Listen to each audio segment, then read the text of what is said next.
KS3! Hey, it's me!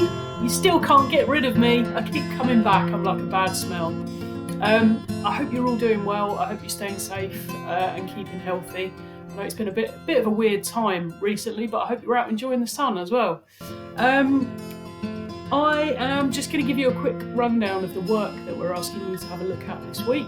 So for you guys, for Key Stage 3s, we are looking at, the theme is animals, as you're already aware, and animal welfare. And what we're looking at are some examples of propaganda posters from during the Great War. So we've given you a few examples to have a look at and given you a few points to think about. And then we want you to have a go at writing your own, creating your own poster. So there are going to be a few components to it. We're going to have things like the picture that you use, we're going to have the colours that you use, and we're going to have the slogan or the tagline that you choose to use for your poster as well.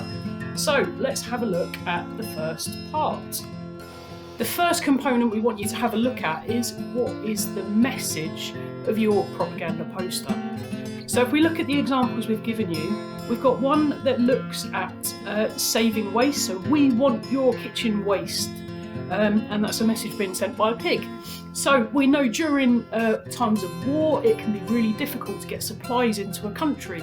So being quite frugal and meaning not wasting things, making the most out of every single thing that you have, was a really important thing that British people were asked to do.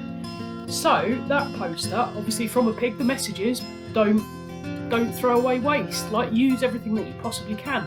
We've got the same for the save kitchen scraps to feed to the hens. Again, the message is don't be wasteful. The one at the bottom there is a little bit different. It's the Union Jack, the British flag with a British bulldog on there, looking quite stern and quite fierce, and it's saying, "Are we afraid? No." So that obviously, if you're at home during a war, you're pretty scared. Your family might be off fighting, your homes might be getting bombed, you could be called into air raid shelters in the middle of the night. No one knows if they're going to survive. So that message is obviously trying to keep everyone strong, trying to keep everyone motivated and coming together to help each other. So what is your message going to be? I've given you a few examples, but you could pick something different if you want to. Your message could be about taking care of your family. Your message could be about sending things to your troops on the front line. Your message could be about something to keep your home safe during a time of war. So have a think and decide upon the message for your poster. Audience. The next thing we need you to have a think about is what is the audience for your poster? Is it going to be the average British citizen who might see it stuck on the side of a bus or a bus stop? Or is it going to be a bit more specific? It could be aimed at family members who have got troops fighting on the front line. It could be for mothers and ways to keep your children healthy during a war when people can't leave their homes as much, or when food is a bit scarce or a bit short. It could be even to people your age.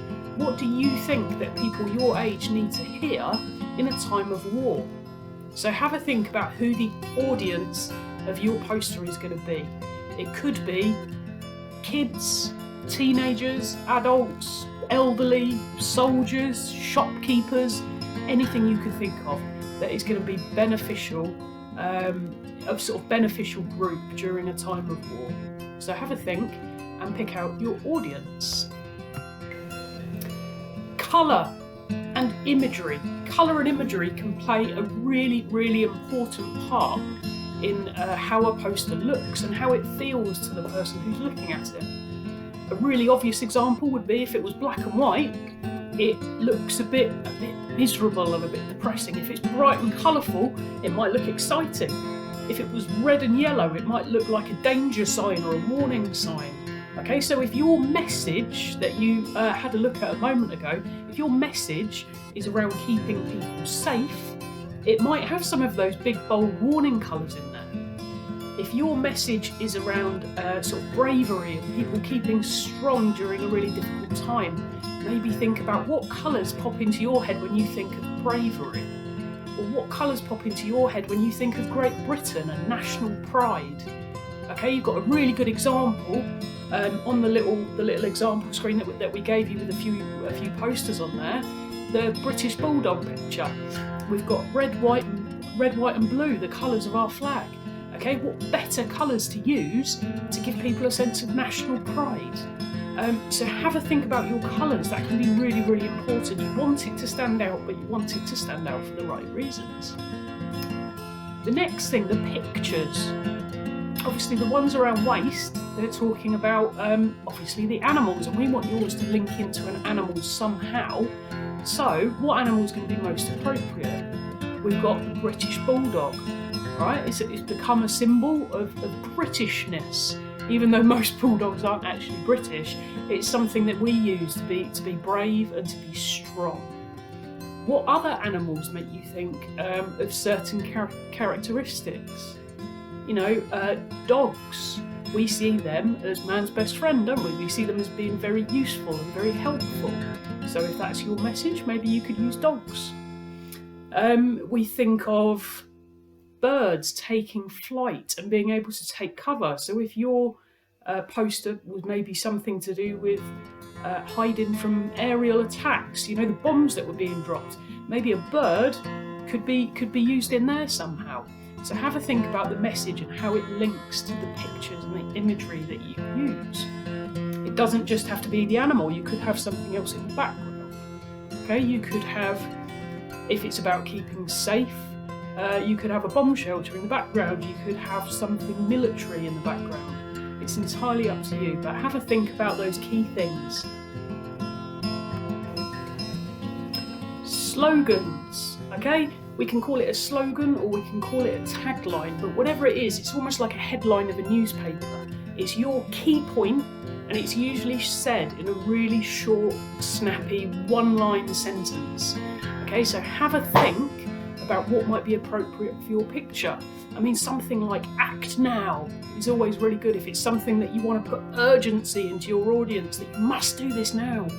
Try and think about things like that. Think about the words that you're using. I mean, act now. So short and so simple, but it's telling me that I immediately need to go and do something. I have to act and I have to do it quickly. Really short, really sweet, really simple. So have a look at the examples, check out the tagline, and remember to keep it as short as you can and as snappy as you can.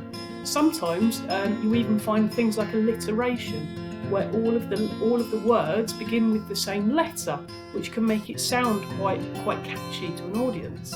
Sometimes people use rhymes in there, which again it sort of get stuck in your head. I'm sure all of you have seen an advert where there's someone maybe in a little song or maybe a little rhyme, and it gets stuck in your head all day and it's going round and round in circles and it drives you absolutely mad. That's exactly what we want you to try and do. Okay, come up with something short, something snappy, and something that people are going to remember. So have a go. Maybe pick your favourite. So have fun with it, short and snappy and to the point. Okay? By now, guys, you should have a pretty good idea of what your poster is going to look like. So go and get your hands dirty, get creative and get stuck in. I hope you really enjoy it. And I'm really looking forward to seeing what you all come up with, because I guarantee to you, for everyone that completes this task, you'll all come up with completely different ideas. Okay? So make sure you've covered those key ideas, the message, what message is your poster sending, the audience who is going to be looking at that poster, the imagery, so what pictures you've chosen, particularly, remember we're looking at animals, so it should have an animal in there somewhere. And then have a think about the colours and maybe the background images as well.